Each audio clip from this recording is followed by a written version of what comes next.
Tufanye maombi. Unayetupenda Baba wetu wa mbinguni, tunakushukuru kwa sababu ya vipawa vya watoto wetu. Na tukiwa katika sabato yao, tuomba ya kwamba sasa ukatuzungumzie kama wazazi wale ambao umepea jukumu ya kuwalea. Ndilo ombi letu kupitia kwa jina la Yesu Bwana mwombezi wetu. You know, when I see kids of this nature at this age, with this confidence, preaching to us, then to me the future is good for our kids, for Kids Central SDA Church. What do you say, church? And we want to thank the leadership of the children ministry. Indeed, as fast as I said, I always look forward to listening to these kids preach. I am reminded at the time I grew up, I wonder even what I was able to do in their age. And the number of us who lived in that particular age, when I tweet, I don't know generation what, tunamshukuru Mungu because of what our teachers are doing, and those of us who are teachers and those who have interest in children ministry, we've been challenged by our leaders that we come out, join them in nurturing these young kids. I was given a topic by the children department, and the topic is now bulletin, raising a generation for Christ is what we look at. Raising a generation for Christ. And already my sermon has already been preached. This is what we expect as a people. And ningependa kuwazungumzia familia, because mambo ya kulea watoto huanzia nyumbani. The training and everything begins at home. If we do our part at home, we will have built a generation. Our country will be saved. Our community will be saved. Raising a generation for Christ from the book of Proverbs. Kitabu ni cha Methali 26:22 fungu la 6. And the Bible is saying, train up a child in the way he should go. And even if when they are old. You see the Bible, that psalm is that, but David is cognizant of the fact that ya kwamba huenda katika kukua kwao wakapotoka wakaenda kwingine, because it's not a solution. That once you train them when they are young, they will always follow what they have been trained. But the Bible is saying when they are old, what will they do? They will not turn from it. Eke kusina aligetie kego tengoro kerelio mwana na kimanyete buya abuga atie njira eye wenerete na ekera abeiro magotu takokora kintu kieke takojetiga. No wonder our old guys are here. The honorable naona anakaa hapa, he was alitunzwa. Naona mheshimiwa wako hapa, and they are old, they have not turned from it. Now wakati Biblia inasema train up a child, Biblia inamaanisha ya kwamba it must be intentional. We must be intentional in the way we are training our children, in terms of teaching, in terms of guidance, and in terms of discipline. And this is expected from us parents and the guardians and the church. Kuna wale ambao tumepewa majukumu ya kufanya kazi, wazazi. I would be looking at mothers, the role of mothers, and what people have said about their mothers, and what people have said about their fathers. I'm also reminded that today, Pastor, is International Women's Day. So we celebrated. Wamama mko wapi? Hebu niona wamama kwa mikono. Happy International Women's Day. I am told the theme for this year is accelerate the action. Women are celebrating their day, and we want to wish you well, even as you take up roles as mothers in this world and women in this world.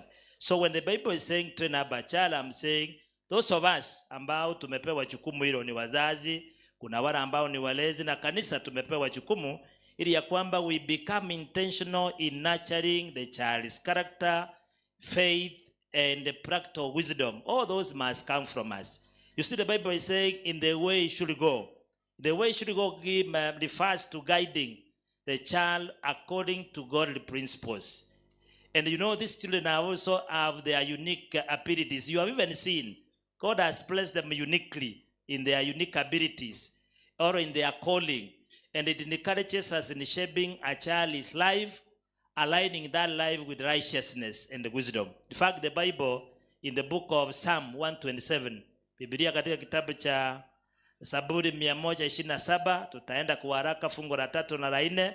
Biblia inazungumzia watoto kama urithi. And then there is a reference of arrows. And you know, when we are talking about arrows, those arrows require to be shaved. There is nothing that you can do with an arrow that is blunt. Like, we need to be praying for our people. I'm told because of stealing of ila one cow, niliambiwa ni wizi wa ng'ombe moja katika mpaka wetu wa Masai na Kisii. We are not even able to do our rallies in Krigolis and in Boroko. We need to shape, and people are using the arrows wrongly. They need to be shaped, even as our children require to be shaped, to be guided, and to be directed. That was the Bible says in the book of Psalm 127, that the children are a heritage from the Lord, and they are called arrows, that like arrows in the arm of, let me read it, behold, children are a heritage from the Lord. The fruit of the womb is a reward. Like arrows in the hand of a warrior, so are our children. Our one is children. Our children of one is youth.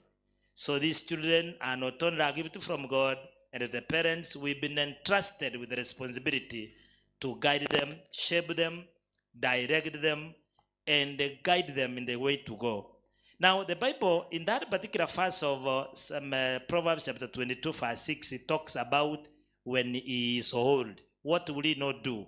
He will not depart from the ways he's been instructed. You know, we talk of habits, we talk of values, and teaching. All those are well learned in childhood. And that which we learned in childhood, talk of mannerism, habits. Unaambiwa ukikula usifungue mdomo. Unaambiwa ukipata mtoto mzee unasimama unawasalimia kwa heshima. All those particular habits, the values and the teaching that we receive in childhood, they tend to stay with a person into adulthood, though they may face challenges. That is the reason why we're saying sometimes you may have trained the children the way to go while they were young, though they may face challenges. The foundation laid in their youth can guide them back to the right path. They will always come back to the right path. Now, parents and guardians should take an active role in teaching children about faith, integrity, and wisdom.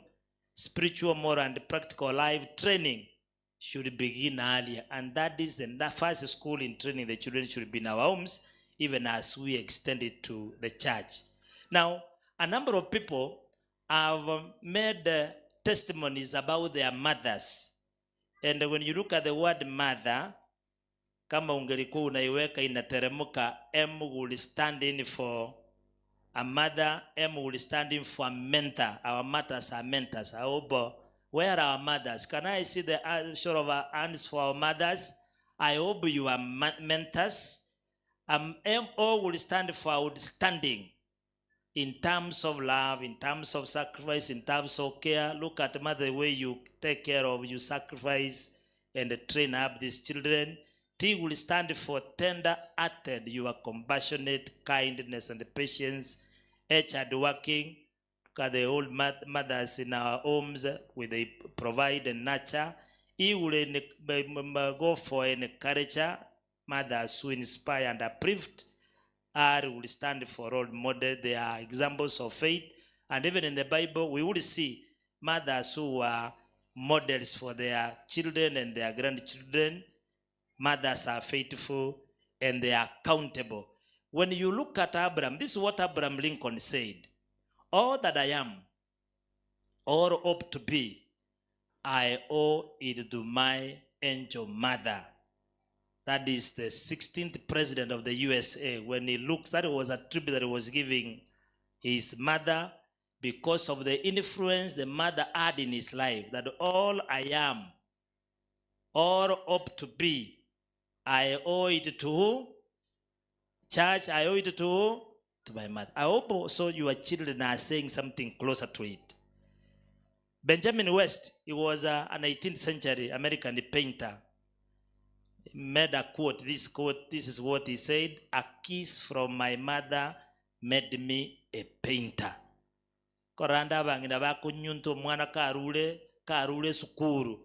Omobeka kabiso monyunyunta. A kiss from my mother made that gentleman what? A painter.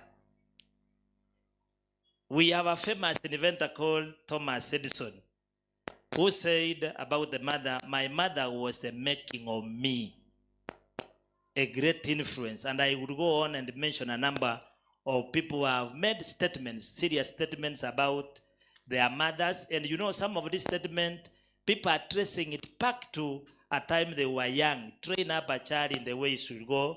And when he's old, he will not do what? Depart from it. Do not forget that we are talking about raising a generation for Christ.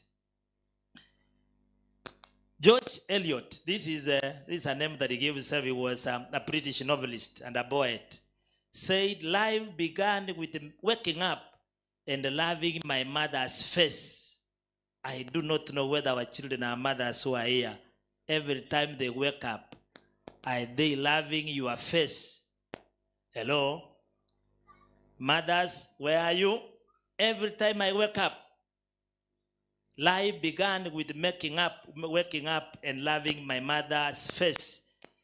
And these are people who have made testimonies about their mothers. What about the fathers? By the way, if you do not know, the father stands for the following: a faithful. Faithful. A father must be faithful to God, his family, and in his responsibilities, accountable for a teacher, a helper, an encourager, a role model.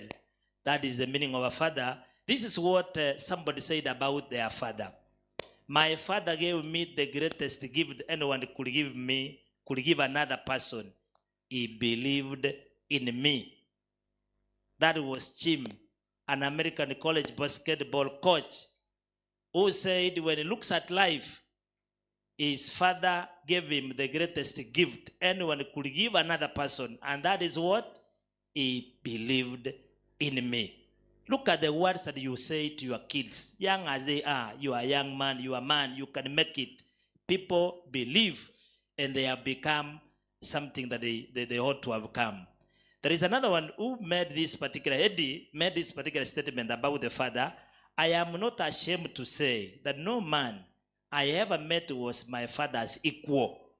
And I never loved any other man as much. That was a lady who said about his father that there was no man, I am not ashamed to say that no man I ever met was my father's equal. And I have never loved any other man as much. This was an Australian-American actress and inventor known for her beauty and contributed significant contributions in science and technology. When he looks at life, the father gave him everything that he could be able. And that is what our kids will say, even as we plan to raise them for Christ. Now, when you look at what people have also said about the church, because we are also saying this church is also another field where children are brought up. I remember when I joined this church way back when my mother was not coming to this church. We want to thank those ladies we found in church who brought us up, and we are what we are today kwa sababu ya wale wa mama tulikuta kanisani. And I thank our leaders here. Some of them are coming here and their mothers and fathers are not in this church. So church has a great influence. And Bill Graham says the greatest legacy one can pass on to one's children and the grandchildren is not money or other material things, but rather a legacy of character and faith. Legacy of character and what? And faith. This church, if we train our children character, if we train them about faith, we will have left them with a legacy that will transcend into generations to come. Another person in the world has said this: the church is not a gallery for the exhibition of eminent Christians, but a school for the education of imperfect ones. No, these kids are coming home with their characters. I have seen one that we have struggled with, who wants his own way. But this is where we will train them to become very perfect people. They are imperfect. This is a school. This is a school for the education of these imperfect ones, the children who have been entrusted into our care. And the care must be seen now, even as we take care of them. The church is God's nursery for growing souls. That is what somebody has also said. Then it says that the church is God's nursery for growing souls, and the children have been brought into our care, that we take responsibility and grow them up to become very responsible Kenyans and the children for Christ. Lewis says, and that is the last quote I want to make before we go to turn the pages of the Bible, children are not a distraction from more important work. Do you remember the time of Jesus? Children were coming to Christ, and the disciples were sending them away, and Christ ordered, let the children come toward. Do not turn them away. Let them come to me, and they bless them. So, church, these children that have been brought here, whether they are yours or their parents are here or they are not, these children are not a distraction from more important work. They are the most important work. So we have a responsibility as a church. The children are not a distraction. Even when they wanafanya makosa ya hapa, they are not a distraction. They are the most important work. And as a church, we must prepare and plan on how to grow them to become a generation for Christ. Now, when we turn to our text, that is Proverbs chapter 22, I want to mention a number of things, 1, 2, 3, that as parents, we have a role to play as parents and guardians. From the book of Deuteronomy, somebody, let us turn to the book of Deuteronomy, chapter 6, verses 6 and 7. The Bible is intentional about Moses had given instruction, the parents of the Israel parents, regarding what he expected them to do. The book of Exodus chapter 6 is a common verse that we have always used when it comes to issues to do with children. And these are the instructions that Moses gave to the parents third time. And I want to believe they are also important for us. The book of Deuteronomy chapter 6. Book of Deuteronomy chapter 6. Verses 6 and 7, the Bible says, these commandments that I give you today are to be on your hearts. Embrace them on your children. Talk about them when you sit down. Talk about them when you sit at your home, and when you walk along the road, when you lie down, and when you wake up. See, when you are at home, when you are walking, when you are sleeping, then it means that will be probably the evening sermon. When you are waking up, that is the command that the parents have been given. So we have a responsibility as parents and guardians, because God has made us as the first teachers of our children. The home is the first place where a child learns values.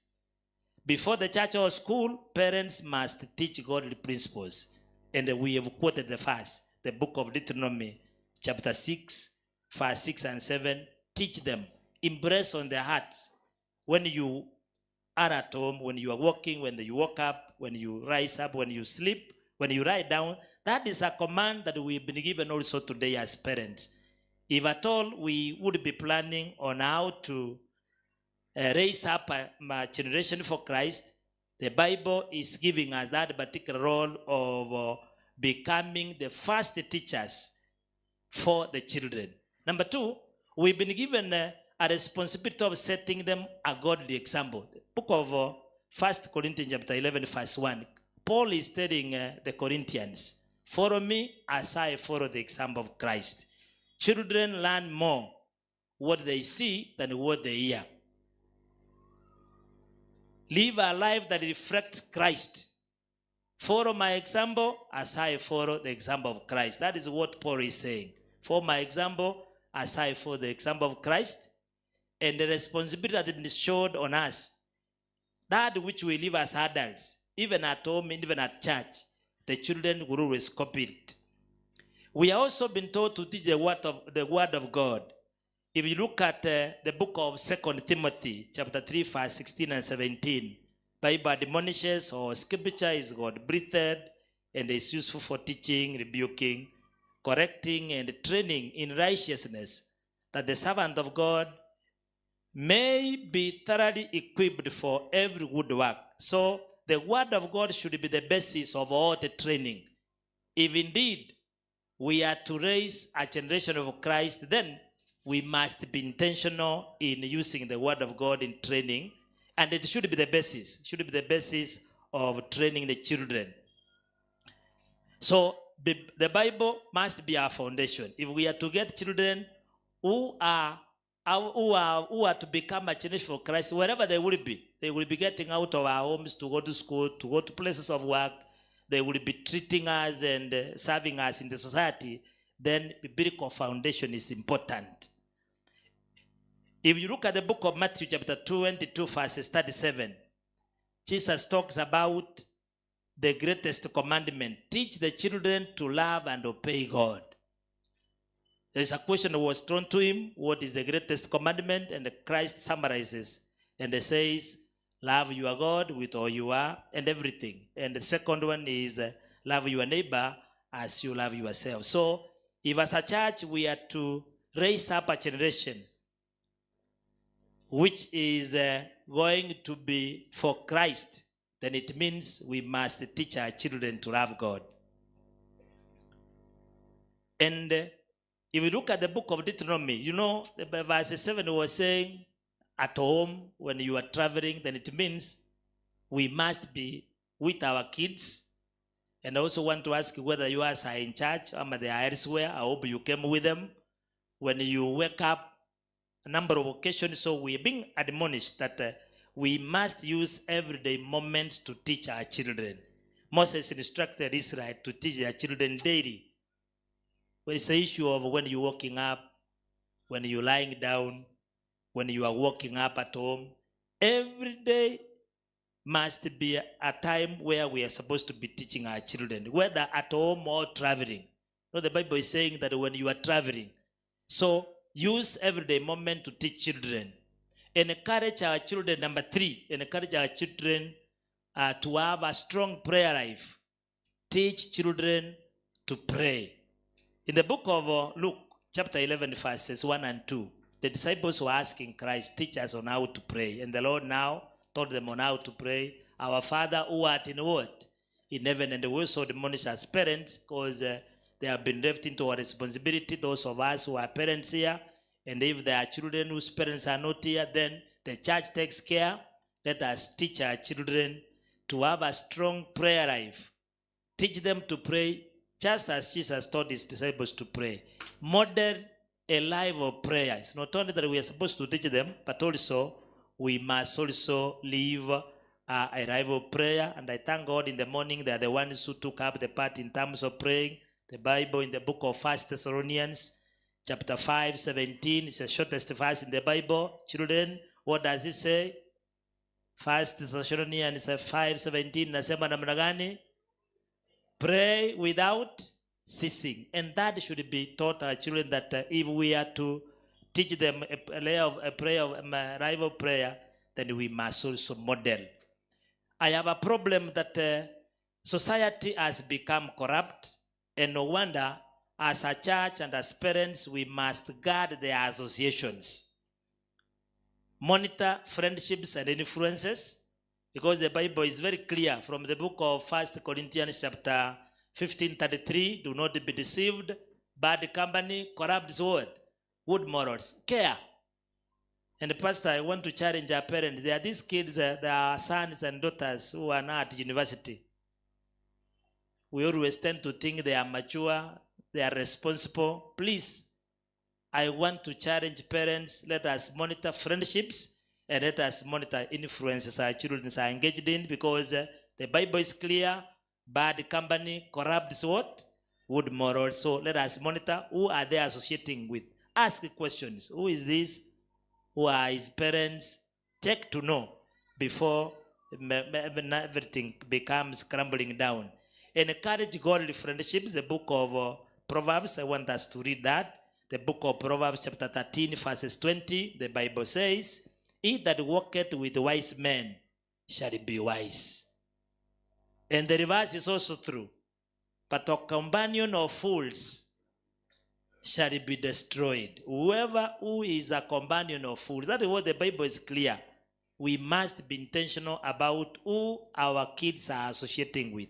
And the reason why we're encouraging our kids and particularly our ambassadors and the above ambassadors, it is important that we also become intentional with our associations, because the Bible is saying, if you walk with wise men, what shall you do?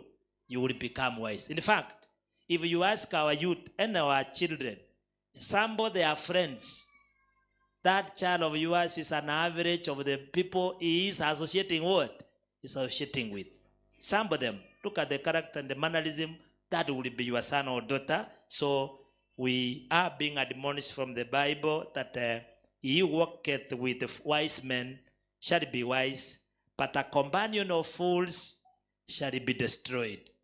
And lastly, there is need that we need to discipline our children in love.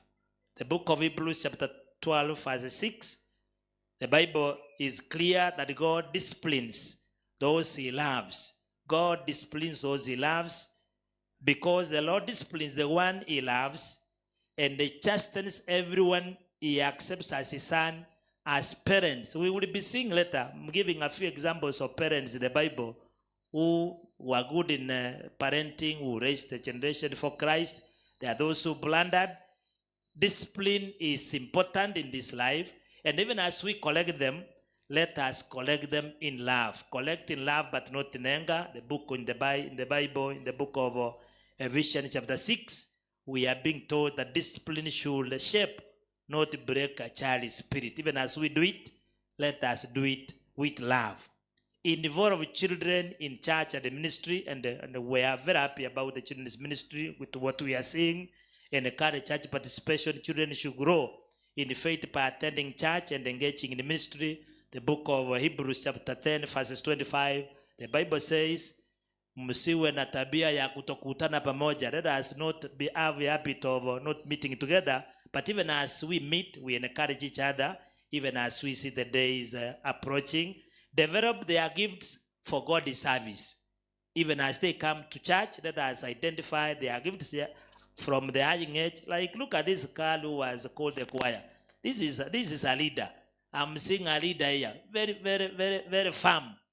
Identify them early enough and put them in church, even as we develop their leadership, because tomorrow they will become leaders in our church and even in the society.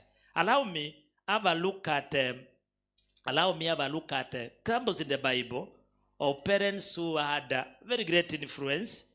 Like, if you turn with me the book of Genesis chapter 18 verses 19 and Genesis chapter 22 verse 1 and 18, Abraham and Isaac.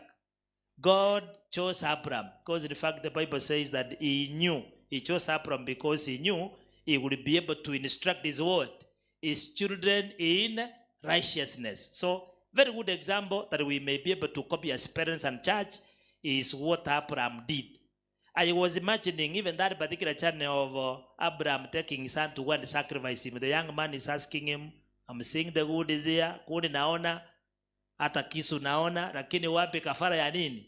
Ya kwenda kuchinjwa. And then Abraham, I don't know whether he was cheating him, sijui, munaona na mnana, alikuwa namdanganya.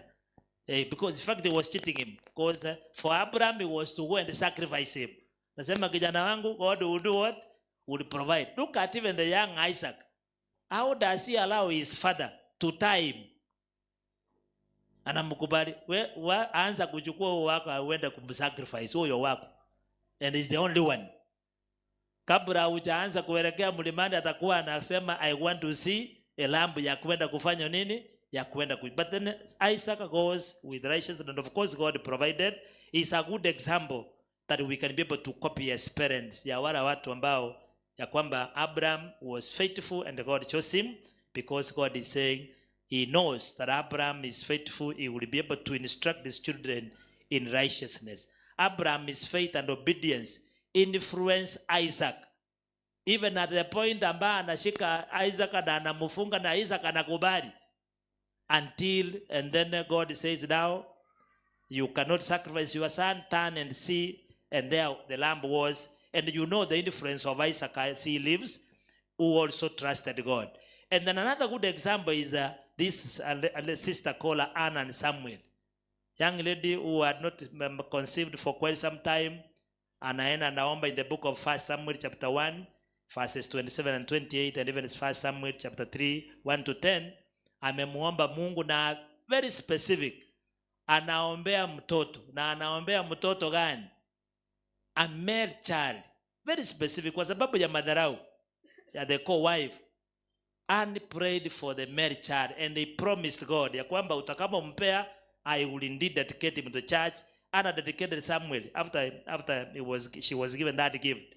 He dedicated Samuel to God from birth and nurtured him in faith. Samuel grew up in the temple and became a great prophet. Who does not know what the influence of Samuel was, and that he led Israel as a prophet? This faithful woman called Ann. Moses' parents, Amram and Jochebed, from the book of Exodus chapter 2 verse 1 to 10 and Hebrews chapter 11, 23 and 26.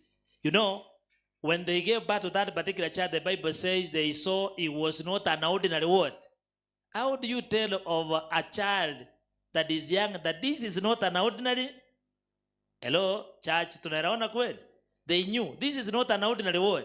Not in a child. And then they hid him for a number of months, as you are aware, until God provided for his rescue. They hid Moses to protect him from Pharaoh's decree and raised him with an awareness of his divine calling. Right from the word go, Moses later led Israel out of Egypt because of his strong foundation in faith.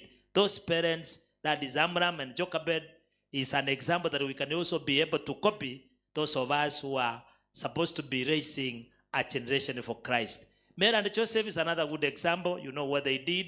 They even took Jesus to church.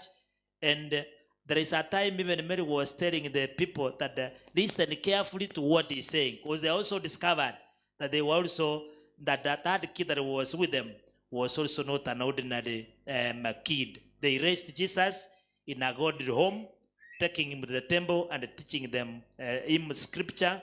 Jesus grew in wisdom. That is what the Bible records in the book of Luke chapter 2 verses 52.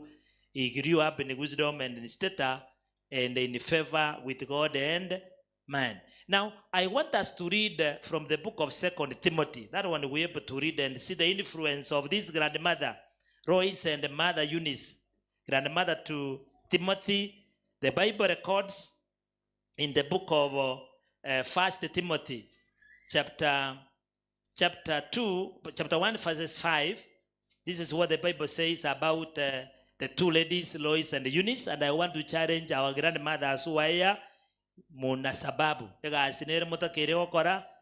Maita abangina bakoro nejisokole jetoko bako babana baito moko ebere mpaka tuobo abarasareke. Lakini in the Bible we had a grandmother who did the following. Verses 5, the Bible says, that is not 1 Timothy, but 2 Timothy. It is 2 Timothy chapter 1, verses 5. The Bible says, I am reminded of your sincere faith. That is Paul talking about Timothy, the young Timothy, which first lived in your grandmother Royce. That faith lived in Timothy's word. Grandmother, that woman influenced Timothy. And in your mother Eunice, and I am persuaded now lives in you. So a generation in the name of Timothy, young Timothy, was raised because of the faith of Royce, who was the grandmother, and the Eunice's mother. So our grandmothers and our mothers who are here, you also have a responsibility over the kid that God has entrusted into your care. Their teaching prepared Timothy to be a strong leader in the early church. So, and then we also have equally examples of parents in the Bible. Like look at Eli and his sons. Eli was a prophet, and they nurtured Samuel. But you know, his sons, from the book of 1 Samuel chapter 2, 12 to 36, and equally from the book of Samuel chapter 3, 11 to 14. Eli was high priest, but he failed to discipline his sons, who were corrupt and dishonored God in their priestly duties. He was given reports. He was even warnings. Na unajua naanza kuuliza kwamba nyiguete. He's not even telling them this is what you are doing. Nyigueta bangana ako na kongaka bangana mangate. Ako na kongaka ngamo menya tigendo kiek. And you know, God gave in. The two, Ophni and Phinehas, were killed The ark of the Lord was taken away, and as a result, Eli died. The daughter-in-law of Eli was in labor, and they gave a child ambao anaitwa mnajua ile. So a gentleman who was a priest, who did not take care of his responsibilities as a priest, he did not warn his sons. A lesson that we need to remember: parents must correct their children and not tolerate sinfulness, from the book of Proverbs chapter 29 and 15. Now, a paradox is here. Samuel was raised up by Anne, brought up, and became a great prophet. But did you know that Samuel did not assist his sons, Joel and Abijah? From the book of 1 Samuel chapter 8, verse 1 to 5. Samuel was a great prophet, but his sons were dishonest churches and who accepted what? Bribes. And as a result of them being dishonest, Israel demanded for a king. And you now see what happened. Saul comes in and Israel inasumbuka, and yet the father was a great prophet. Let the church pray for us, those of us who are elders of this church and the pastors, that even as we take care of the children of people's kids, that ours may also be what?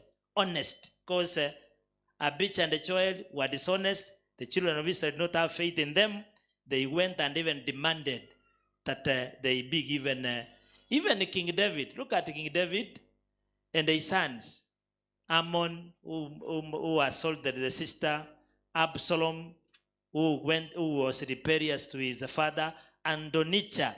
In fact, the Bible, if you read the book of 1 King, chapter 1 to 6, talks about Adonijah, who went and even what we are being told, he went against akachukua serikali ya baba yake. He overthrew his father, because the Bible talks about what David did not do. 1 King chapter 1 to verse 6, that his father had never rebuked him. So alikuwa amewajiria. The young man was handsome. The father had never. And you know, you keep on calling them Mokoro. Omwana gwate tamusi abukwa murieli nga Sokoro nabagwata igo. Baki na bamenyete igo nga etamusi egwatwe eren Sokoro agoro kugendo kieke. Kinenga ke yumongino mintare bukoroma atara nyoreke burugora kolira magoko mbaka ikirana yande moino. He never rebuked. That is, and you know, you keep them, they mess up around, and that is now how he became against his father. And you know, the funniest one, King Ahab, I don't want to mention about King Ahab and Queen Jezebel, who led the children of Israel into adultery. The children also followed up. In fact, their son Joram followed in their footsteps, leading to God's judgment on their entire family, where a king was raised and was instructed to clear the family of Ahab the king, because he did not become a good example. The funny one in the New Testament is Herodias. Herodias was the sister-in-law to Herod. The husband had died, and Herod had married him. And John the Baptist was very critical about that relationship, and they condemned it. And remember, John the Baptist had been arrested and was in prison. The young girl, Salome, danced when the king, that is the book of Mark chapter 6, verse 17 to 28, danced well, embraced the king. Na omogambi anasema msichana amedansi vizuri. Now ask anything, I will give you, including I have my kingdom. And you know, the young girl goes to the mother to go and inquire. She's been promised even a half of the entire of his word. Enivo kamwana ndekamnyo kavuna ka trusted ngine mwewa trusted ngotenkwewa mongena bona mamali mama nkyoro chengo saba ono ntebyoro je biblia mana kwatebe ngomongeno lia kamatege ndo sabo mutungo akokorera honestly. Go and ask for the head of John. And you know that girl innocently, she goes back and tells the king, I want the head of John the Baptist in a powell. And you know, the king had already taken a oath. Ya kwamba anything that you could ask, nitakupea. And the instruction and executioner was instructed. Went to prison, akakata John the Baptist kichwa, akaletea msichana katika sahani, anapeleka wapi? Aba nginambu ya mule. And because of your own selfish intentions, the woman was very selfish. Omwana omunyaroka nga yako iro mutuwo muntu kwete. Very bad example of a mother in the Bible, and it's recorded. Herodias influenced her daughter to demand John the Baptist's head, leading to his execution. The mother's ungodly influence led to a tragic outcome. What lesson are we learning? Parents must guide their children towards righteousness, not manipulation and evil. The book of Colossians chapter 3 verse 21. So I want to challenge the church that we have a responsibility.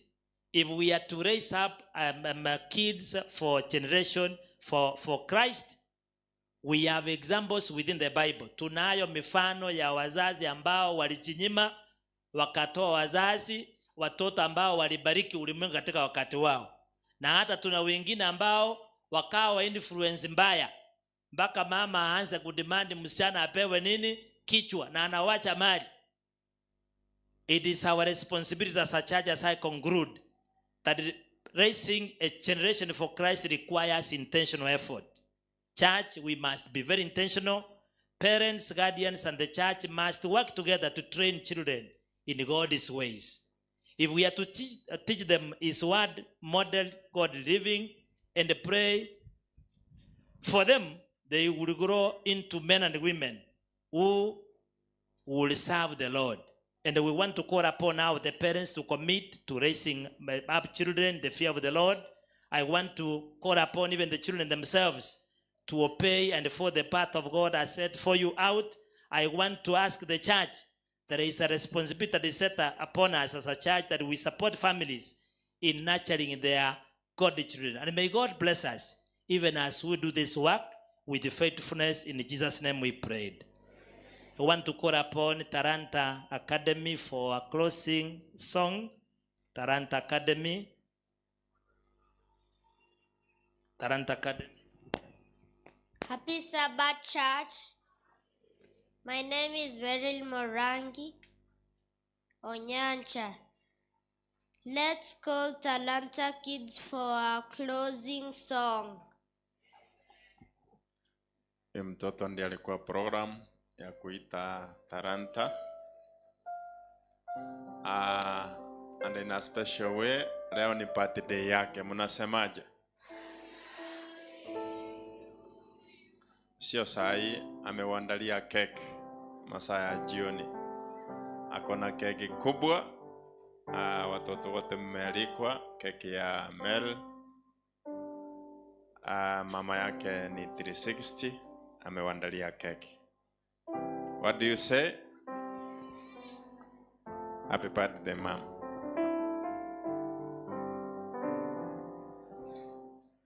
Watoto watatupatia wimbo. Akora wish ya kwamba waimbe ile wimbo walianza nayo. Kijana mdogo anaimbisha. Wapi yule kijana? Simama mbele. Songa mbele kidogo. That's a talent. Ule wimbo ambao waliimba asubuhi.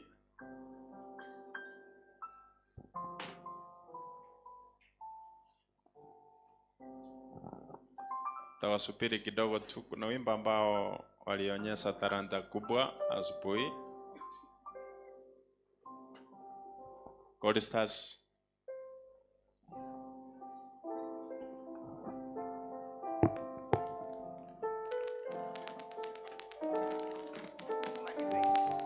Check.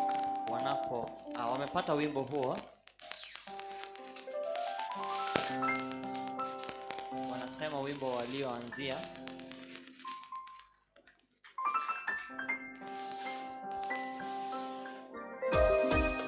Wameupata. Karibu.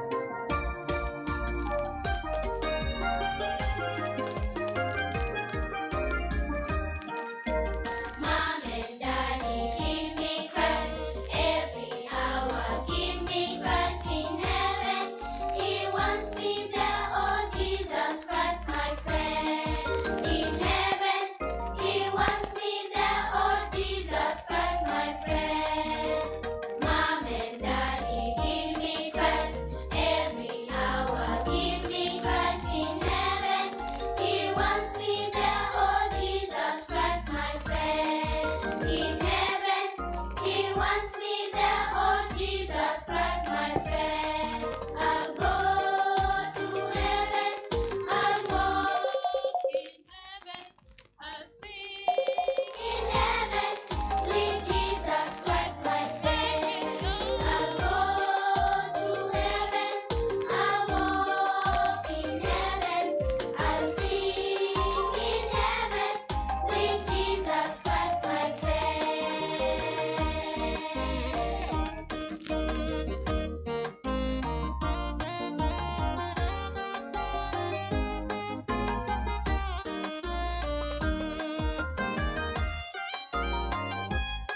rise up and we sing with them.